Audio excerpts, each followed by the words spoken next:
All right, so today we're doing a deep dive on something that's been all over the news, sparking a ton of debate. The whole Elon Musk, Donald Trump dynamic. And we've all seen the headlines, but we're trying to get past the surface here, right? You want to know if this connection is actually a big deal or just hype. Yeah, it's definitely not your typical celebrity endorsement, that's for sure. We're talking about ambitions aligning here. Real convergence of interests, it could have some serious ripple effects. Okay, so less of a campaign poster, more like a strategic partnership. Exactly. Think back to July 2024 when Musk endorsed Trump. That wasn't just some off-the-cuff tweet, that was calculated. And it makes a lot more sense when you look back at their history, especially with SpaceX. Right, SpaceX really took off during Trump's first-term astronauts to the ISS, those military satellite launches. And let's not forget, snagging those big government contracts. Trump's always been vocal about space, even promised a Mars landing by 28. Now, with a mission like that estimated to cost, what, 20, $30 billion? hmm Who do you think is best positioned to benefit from that kind of ambition? Starting to see the pieces fit together here, so maybe Trump gets that space legacy, that Make America Great Again win, and Musk gets, well, closer to his Mars goals, I'd imagine. And likely a lot richer in the process. But it's not just about rockets and the red planet. There are signs that Musk's influence might go beyond just space policy. Oh, really? What makes you say that? Well, there's been talk about Musk actually swaying Trump on electric vehicles. Now, it's hard to say how much of that is true, but it suggests that Musk could have Trump's ear on policy, even behind closed doors. And this isn't just, speculation. Trump has openly considered Musk for heading up a government efficiency commission. Imagine that having a direct line to reshaping how the government itself operates. So less about whispering in the president's ear, more like rewriting the rule book entirely. But what is Musk really after? What's the end game with this level of influence, do you think? Well, let's start with SpaceX. A second Trump term could mean even more government contracts, potentially making them the dominant force in space exploration as it takes off. We're not just talking launching satellites here, but maybe building on the moon, mining asteroids, even a permanent Mars base. And wouldn't that require a completely different approach to regulations, especially with tech as new and fast-moving as space travel? Exactly. That's where this alliance could give SpaceX a major edge. Fewer regulations means they can innovate faster and potentially lead the competition in the dust. Like writing the rules for a game, they're already winning. But Musk's got more than just space on his mind, right? We got to talk about Tesla, his electric car company, and how that fits into a potential second Trump term. But that one might seem a little counterintuitive. Trump has talked about rolling back some climate initiatives, right? You'd think that'd be bad news for electric cars. But I'm knowing Elon Musk, I have a feeling it's not that simple. you're probably right.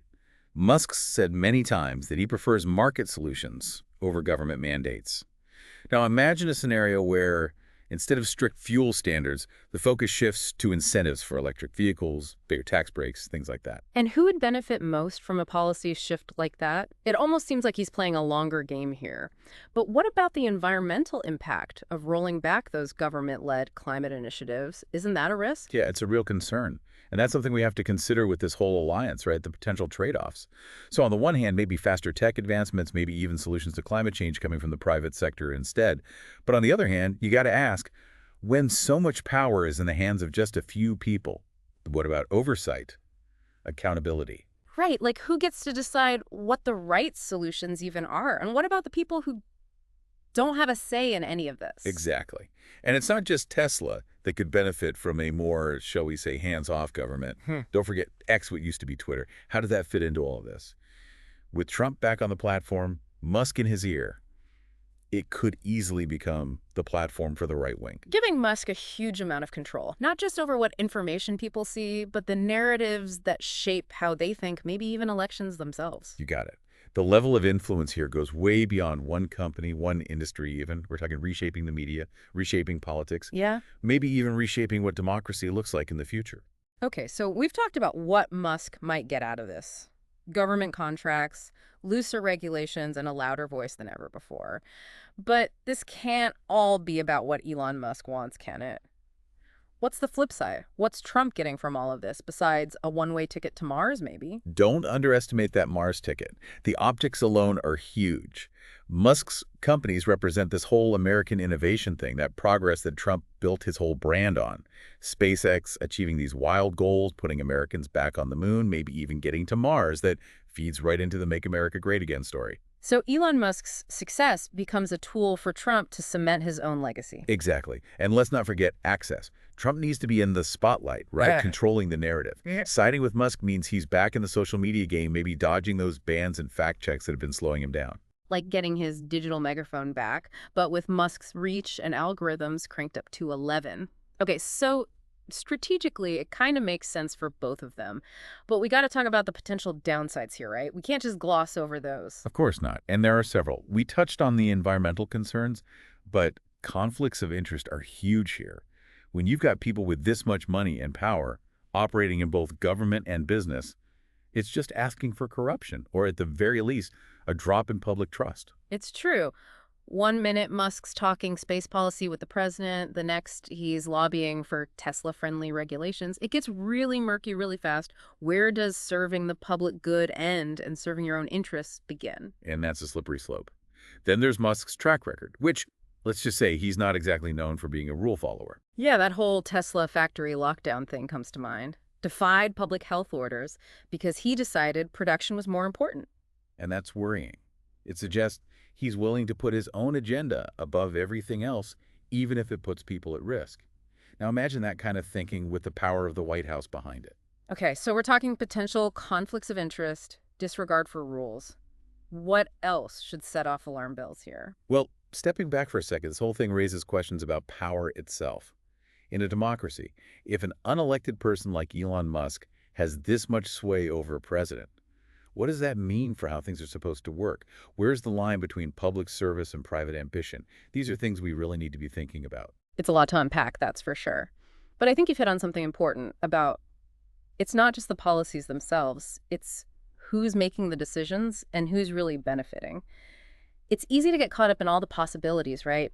Humans on Mars, tech we can barely imagine. But like you're saying, we also have to think about the cost and who pays it in the end. Exactly. Because these Mars missions, this tech, it doesn't just appear out of thin air. If the government's handing out contracts to make these things happen, well, that's taxpayer money.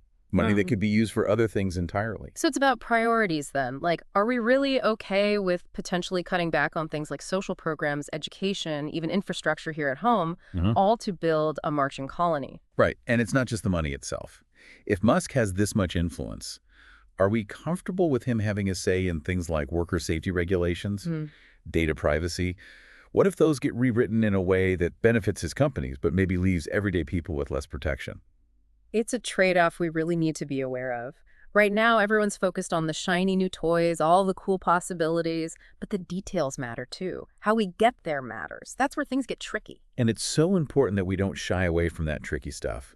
Because once those lines get blurred between what's a private company and what's the government, it can be really tough to untangle them again. Okay, so where does this leave us? For our listeners who've been with us on this whole deep dive into Musk and Trump, what's the takeaway? I think the biggest thing is awareness. We can't just focus on the good stuff, the innovation, the progress. We have to go in with our eyes open about the risks, too.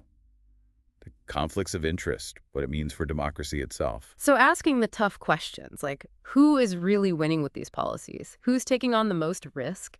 And ultimately, what kind of future are we actually building here? Not just for a few people at the top, but for everyone. Exactly. And those aren't easy questions to answer by any means. But we've got to be asking them, not just of our leaders, but of ourselves, too.